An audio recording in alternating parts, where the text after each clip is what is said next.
Wewe uliwaza nini kuja kukaa huko? Sasa mimi huko nimekaa kwa sababu pia niko yani huko hamna tofauti na kule kabisa. Sasa hakuna tofauti na kule wapi sasa? Kwa hapa tunaendelea tena mbele. Nani?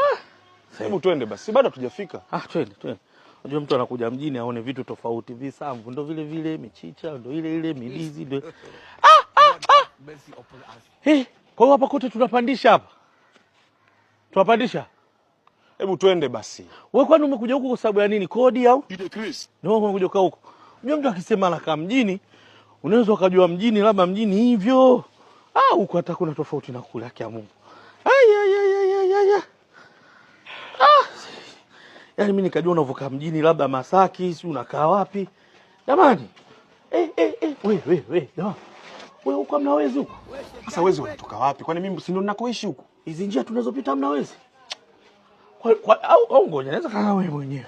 Wewe unafanya kazi gani kwani huko? Ngoja, wewe unafanya kazi gani kweli? Kwa sababu mimi unajua kijijini natamba na ndugu yangu yuko mjini, basi najua labda mjini hiyo Masaki, mjini hiyo unakaa sehemu ambayo Upanga, unakaa Posta, Mnazi Mmoja. Si huko bwana mbali bwana.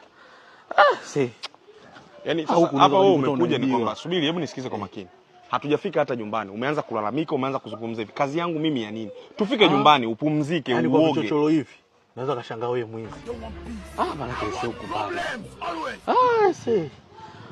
Kwa hapa tunaenda wapi, kushoto kulia? Samani kidogo, samani. Kuna safari ya bodaboda tena? Wewe subiri tu. Bwana samani. Si huko mbali. Nisikilize kidogo. Kutoka hapa. Boda hapa panaitwaje? Hebu subiri basi kwanza mimi niongee naye. Hebu tulia basi. Kutoka hapa mpaka Mbezi Magufuli bei gani? Stendi kabisa ya mabasi pale. Pale ni parefu kidogo, kama mna safari nitawasogeza hapo. Nisikilize mimi. Hapa mpaka Mbezi Magufuli shilingi ngapi? Kwa hiyo tumeshuka pale tumekuja 35. Wewe ulikuja kwa nauli ya shilingi ngapi huko? Pale mlaudi si ndio imepanda wanasema 20,000. Nauli 20,000 pale. 20,000 ilikufikisha paka huko au kuna kitu kingine hujasahau chochote? Maana nashuka tu pale Msamvu nachukua gari nyingine 5,000 mpaka Mvomero. Sawa.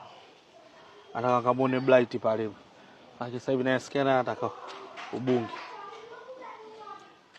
Lakini sasa hapo ndo sidhani kama nitaonana naye tena mpaka nikajua labda mimi nafikia wapi, naishi wapi. Sasa nisikilize ndugu yangu. Hii ni 35. Sawa? Nishikilie. Nanga shika hiyo. Chukua tu hela hiyo. Hapa tunapitia wapi? Nisikilize kwa makini. Wewe boda. Huyu ni ndugu yangu. Sawa?